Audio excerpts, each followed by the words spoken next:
New tonight, the Gwinn School Board has decided to further enforce the district's cell phone policy. TV6's Caden Minus takes a look at what this means for students and for teachers. For the past couple of years, the Gwinn School District's cell phone policy says students need to have their cell phones turned off and put in their lockers before heading to class. However, some staff say the policy is not being fully enforced, with teachers allowing students to keep phones on their person if they don't see the student using it. We, for the last 3 years, have been, if we don't see it, we don't go looking for it. If it's not out, it's not a problem. But the evidence says that that method isn't being successful. Superintendent Sarah Croney says this will not be the case anymore. Students will now be required to keep the phones in their lockers regardless if the student is using them.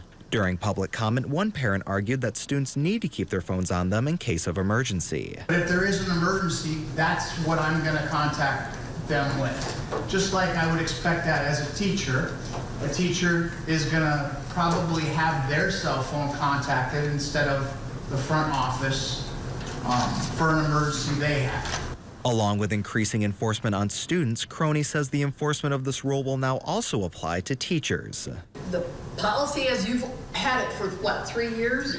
Just 3 years. About 3 years? Okay. True. The only difference is now it is Applied to teachers. applied to teachers, but it's also would be applied to students. It should not be on their person. The parent attending the meeting says they appreciate the board striving to hold students and staff to the same standard. Caden Minus, TV6 News, Gwinn.